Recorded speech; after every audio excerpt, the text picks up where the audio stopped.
Hi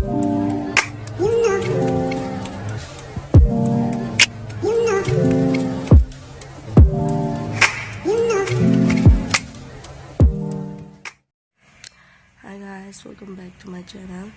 Hello guys, ising ay si ang phongla no namit homni phare lo khang dawa no masise exam ma leba to chatpa yadra ado aise akhoi maning da sanjoy ma su leba to su chatre exam se lebani na aise se guli se charam mane ma phatte ba loi myam chare to su phatte to ga papa na se lobire anoba se khara phare chabadagi siga ising na hoi ta thambai aduga se lairik leire aina torambagi exam ni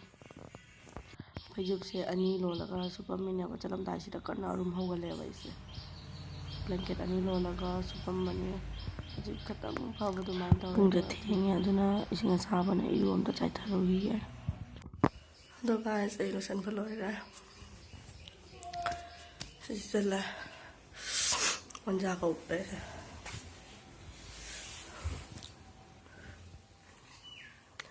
hojik cha katang cha roi ge guli cha na bai aduga amuk thengarase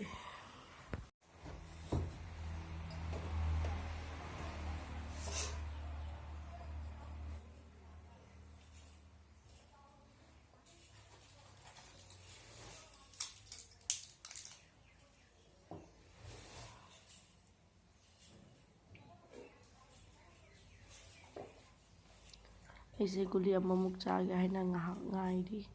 aduga charaga chalani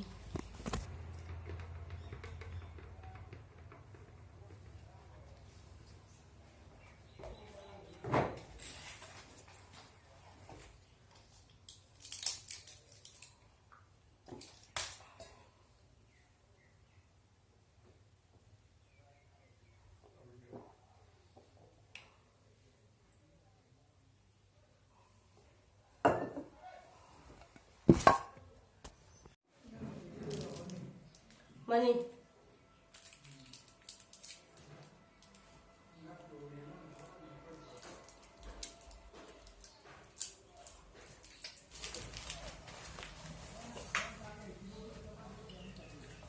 Lagi ni ada. Oh, kita asal bukan asal bukan. Oh, ada ni dia orang orang nak.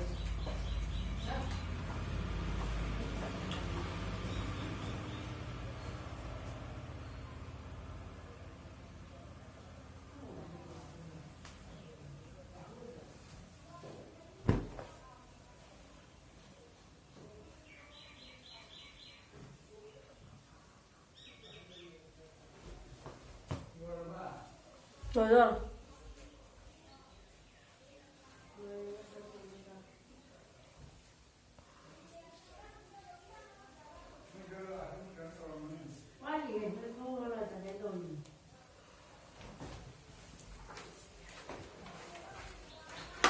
Bây giờ bắt đầu. Bây giờ mình đã thao mình sẽ lấy đi thao. Thao là một cái từ tốt đấy.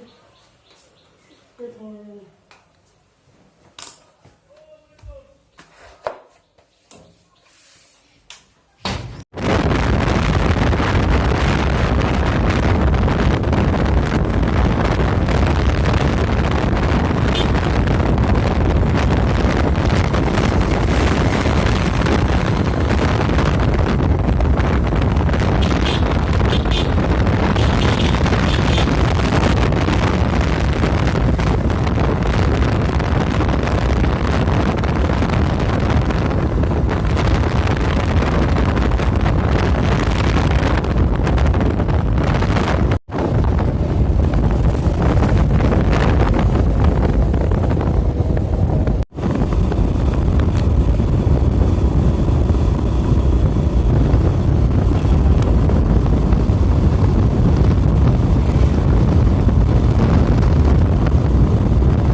jamja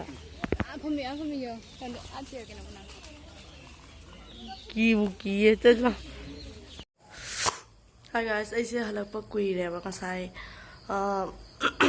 exam larakpada akhoi manabi ama su thengnare ba ningun gi pasu thengnare do su pas ma punna halak binare ba o gai de sum lae ba masu gari do khamong cha thena tana video se lorok pa yatra ba ado kuire halakpa tuition yang sin su le me do tuition tak tho e do ba video se namak pa ne ba so guys video se matang se do lesson jarage ado myam wa biragati aigi video se like to biramo amasung subscribe to biramo adaga share ga matang se do lesson jarage bye matang da monar se